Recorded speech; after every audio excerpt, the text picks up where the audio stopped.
Welcome to the world of Ayn Rand's Atlas Shrugged. Ever wondered why this book is so important and why people are still talking about it today? Let's dive in. Ayn Rand, the author of Atlas Shrugged, was not just a novelist. She was a philosopher. Born in Russia, she moved to the United States and developed a unique worldview called Objectivism, which focuses on individualism and capitalism. Published in 1957, Atlas Shrugged arrived at a time when America was undergoing major social and economic shifts. It's no surprise this novel stirred up a lot of conversation. Atlas Shrugged is famous for challenging the status quo, especially when it comes to politics and economics. It's both celebrated and criticized for its bold ideas. But what makes it so significant in the landscape of American literature? The book is considered controversial because of its radical take on freedom, capitalism, and individual rights. But it's also praised by those who believe in self-reliance and personal responsibility. So, why should you care about Atlas Shrugged? Because its impact goes beyond literature. It has shaped political debates, inspired entrepreneurs, and even challenged our views on society. Stick with us as we explore the plot and ideas behind this masterpiece. And now, with that brief introduction out of the way, let's dive into the world of Atlas Shrugged and uncover what makes this novel truly unforgettable. As we move deeper into the world of Atlas Shrugged, we now focus on the setting that frames the entire story. A dystopian United States. It's not just a fictional world, it's a place that eerily mirrors the potential collapse of society due to unchecked government power and economic decay. Let's look at the stage where this ideological battle unfolds. The government, once meant to serve the people, has grown into a massive overreaching entity. Policies have strangled individual innovation and stifled business growth, leading to stagnation. The government's grip tightens, and the nation's economy suffers. The government enforces policies that favor collectivism. Everything is shared, everything is controlled, and individual achievement is viewed as a threat. This leads to a loss of drive and ambition in the people, as the rewards of personal success are stripped away. This collectivist mentality suffocates creativity and innovation. The collapse isn't just economic, it's philosophical. The entire social structure begins to crumble as those who create and produce are increasingly oppressed. This is the backdrop of Atlas Shrugged, a world on the edge of collapse, caught between government overreach and a failing economy. It's a world that begs the question, what happens when the engines of innovation and progress are forced to stop? The decline of this world is not just physical but ideological. The battle between individualism and collectivism is the heart of Atlas Shrugged.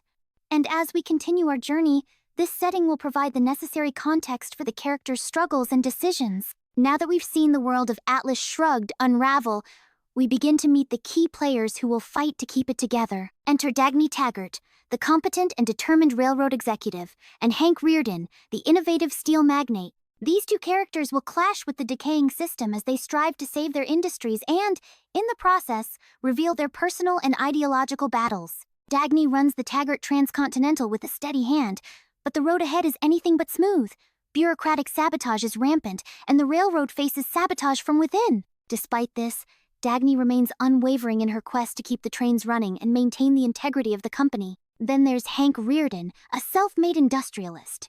He's invented Rearden metal, a revolutionary new steel alloy stronger and lighter than anything before. But even his brilliance faces opposition, not just from the market, but from government forces eager to shut him down. But it's not just the forces of bureaucracy and government that stand in their way. Hank and Dagny find themselves fighting a system that actively stifles innovation. Despite their efforts, they start realizing they can't do it alone. Their partnership grows, not just as business allies but as something deeper. A mutual respect for each other's competence transforms into something more, an undeniable attraction. But even as their romance begins, the weight of the collapsing world looms larger. In the end, it's their combined effort to bring Rearden metal to the world that becomes a defining moment. Together, they are a beacon of the old world's virtues, brilliance, individualism, and the unrelenting drive to build and create. But as we'll see, their victories are just the beginning. The battle against a crumbling society and its parasitic forces is far from over. So, stay tuned. Dagny and Hank have just begun to make waves. We're entering a new chapter in the story, one that takes a mysterious turn. Industrialists are disappearing without a trace. Who's behind it? And more intriguingly, who is John Galt? Let's dive into this enigma that sends shockwaves through the world of Atlas Shrugged. One by one, the key industrialists, those who make the world run, start vanishing. No explanation, no clues. The question lingers, creeping through every conversation. Who is John Galt? The disappearances aren't random, there's something more. The more they dig, the more it seems like these industrialists are being hunted, and it's starting to make everyone nervous. This growing mystery is felt everywhere. But it's not just the missing people that are making waves. It's the haunting question that everyone is afraid to ask out loud. Who is John Galt? The question hangs in the air like a thick fog, and with each passing day, the mystery deepens. There's a growing sense that someone is pulling the strings behind all these disappearances, but no one can quite figure out who or why. And just like that, we enter the heart of the mystery. The puzzle pieces are coming together, but the answers? Well, they'll have to wait. For now, the world's most pressing question remains, who is John Galt? We've entered a new chapter in our story, and this one is pivotal to unlocking the true identity of John Galt. Here, we find ourselves on the brink of a monumental discovery, an invention that could change everything. The motor that could power a new world, abandoned and forgotten, is about to lead Dagny Taggart on a quest for answers. But it's not just any motor, it's a symbol of hope, a secret tied to the enigma of Galt himself. Dagny, undeterred by the silence of this forgotten place, begins her investigation into the inventor. Who could have created such a remarkable piece of technology, and why was it abandoned? Her quest takes her to scientists and workers who once knew the creator, and with every interview, the puzzle pieces begin to fit together. Through these conversations, we learn of the inventor's brilliant mind. Once a promising figure in the scientific community, now a ghost. His invention, however, is more than just a machine. It is a key to understanding the philosophy of those who have disappeared. And in this search, Dagny begins to realize the depth of what is at stake. As Dagny moves forward, she uncovers more than just the inventor's past. She discovers the hidden importance of the Galt line. This train route, once abandoned, symbolizes more than just a path. It represents the perseverance of individual achievement and the triumph of innovation over decay. It's the first sign that not everything in this collapsing world is lost.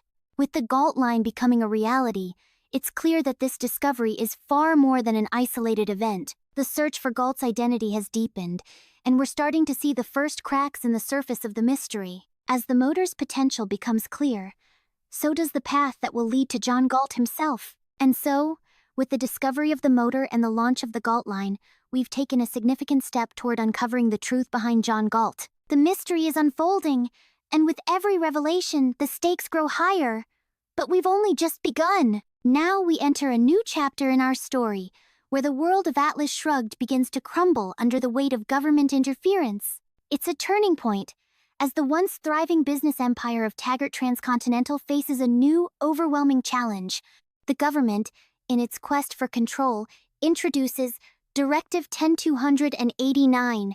This is the beginning of the end for private enterprise, as businesses are now forced to comply with state demands, leaving many characters at a crossroads of moral and strategic dilemmas. As the directive takes effect, private companies like Taggart Transcontinental are forced to shut down or comply with the state's orders. The gears of industry grind to a halt, and the once proud railways are now a symbol of crumbling bureaucracy. Dagny Taggart, our determined protagonist, faces the consequences of this shift firsthand. Her efforts to keep the company alive are thwarted by a system that rewards mediocrity over innovation. What will she do when the very system she built is destroyed? For Hank Rearden, the brilliant inventor behind Rearden Metal, things aren't any better. With his company now under government control, his life's work is being stolen and redistributed to the masses. How long can he hold on to his ideals? The impact of these changes reaches beyond the business world. Characters are forced into moral crises, caught between their principles and the realities of a collapsing economy. It's a fight for survival, and not everyone will make it out unscathed. As the state's control tightens, we begin to see the shift from a world of private enterprise to one dominated by bureaucracy. It's a world where innovation and individualism are crushed under the weight of collectivism.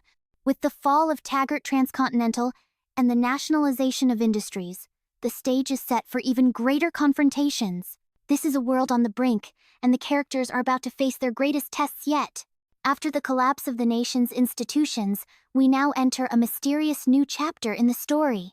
Dagny, desperate for answers, crashes her plane and stumbles upon something extraordinary, something that could change everything. This is where we uncover the secret world of Galt's Gulch, a hidden valley untouched by the crumbling chaos of the outside world.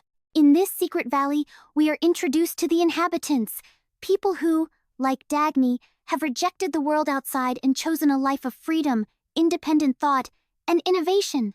But this isn't just a refuge. It's a symbol of defiance against the societal collapse unfolding beyond the mountains. It is here that we learn about the strike of the mind. The strikers, those who refuse to support the looters of society, have withdrawn from the world to preserve their creativity and intellect.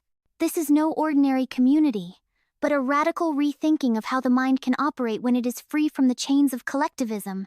As Dagny interacts with the strikers, we are introduced to Objectivism, the philosophical system that underpins their way of life. At its core, Objectivism celebrates individualism, reason, and the pursuit of personal happiness as the highest moral purpose. But, as we'll see, Dagny is not entirely convinced. Though she is drawn to the values of freedom and intellectual pursuit, Dagny remains torn. She can't fully embrace a philosophy that she feels may demand too much sacrifice, even if it promises a world of clarity and purpose. The tension between her personal beliefs and the striker's ideals sets the stage for deeper conflicts to come. This moment marks a turning point for Dagny. She's witnessed a radically different way of life, one that challenges everything she thought she knew. But is it the right answer? That's a question she'll continue to wrestle with, as the story moves toward even greater revelations. We've now entered one of the most intense moments of Atlas Shrugged. John Galt, the enigma we've all been waiting for, is about to face the full force of the government. It's the climax of the ideological confrontation. In this chapter, Galt's capture and the events that follow force the world to reckon with his revolutionary ideas. Buckle up. This is where Rand's philosophy is put to the test. The government, desperate to break Galt, attempts to use torture and manipulation. But Galt remains steadfast, unwavering in his belief. It's here that Rand's philosophy begins to shine through. No amount of physical pain or mental pressure can alter his conviction. Despite their best efforts, the authorities fail to manipulate him. Galt is not moved by threats or torture. Instead, he knows that the power of his mind and his ideas is something no one can take away from him. This moment highlights Rand's deep belief in the power of individual thought and freedom. This is when the most crucial moment of the entire novel unfolds. John Galt is forced to broadcast his speech to the entire nation. The world watches as Galt articulates the full extent of Rand's philosophy. The power of the individual, the moral right to pursue one's own happiness, and the destruction caused by collectivism. Galt's speech is a thunderous call to arms for those who value reason, freedom, and independence. He rejects the moral compromises that have come to define society. It's a powerful moment that encapsulates the core of Ayn Rand's Objectivism, the unapologetic pursuit of one's own life and happiness. As Galt's broadcast spreads across the country, the impact is immediate. It is a defiant moment, challenging the very foundation of the government and the collectivist policies that have led to the collapse of society. But despite the apparent control of the state, the seeds of rebellion are being sown. In a last-ditch effort to retain control, the government unleashes all its force. But even as they tighten their grip, their authority begins to crumble. Galt's ideals have sparked something unstoppable. The collapse of the governmental order is now inevitable. With John Galt's capture and broadcast, we've reached the heart of Rand's message. The clash of ideas is clear, and the failure of the state to control Galt is a direct reflection of the failure of collectivism. In the end, the individual is invincible when standing on the principles of reason and freedom. We've reached the final chapter in Ayn Rand's epic. In this segment, we witness the collapse of the old world order and the birth of a new one, fueled by the powerful ideals of individualism and reason. This is the ultimate triumph of Galt's vision, as the strikers return to reshape society. Dagny Taggart and her allies set out on a daring mission to rescue John Galt. Their resolve is unshaken, knowing that without him, the world's last hope is lost. With Galt freed, the strikers, those who had vanished, are ready to return and reclaim what is theirs. It's time to dismantle the corrupt system and rebuild. As the old world continues to collapse, the strikers prepare to set the foundations of a new society based on reason, individual rights, and freedom. The state's control crumbles beneath the weight of their ideals. With the final collapse of the state, the new order is ready to emerge. Galt's philosophy will guide the future, as individuals take their rightful place in a society that celebrates their achievements. This marks the end of an era and the dawn of a new one. The world of collectivism has crumbled, and in its place stands a society built on individualism, reason, and freedom. Ayn Rand's message is clear. Only through the power of the individual can we achieve greatness. As we reach the final chapter of our journey through Atlas Shrugged, let's take a look at how this monumental work was received and its lasting legacy. When the novel was first published in 1957, it faced immediate critical backlash, with many reviewers questioning its philosophy and style. Despite the negative reviews, Atlas Shrugged found a dedicated following, particularly in libertarian and conservative circles, where its message resonated strongly. The novel played a pivotal role in shaping political discourse, influencing figures in the Reagan era and beyond, with its call for individualism and capitalism. Literary critiques, however, often focused on Rand's writing style and the depth of her characters, sparking ongoing debates about her literary merit. And yet, Rand's philosophy still sparks fierce debates today, with some praising her vision and others questioning its practicality. If you've enjoyed this deep dive into the world of Atlas Shrugged, don't forget to like and subscribe. It helps us continue bringing you great content, and we've got plenty more fascinating topics coming your way. Now, we'd love to hear from you. What's your take on Atlas Shrugged? Do you think Rand's vision is still relevant today? Drop a comment below to join the conversation.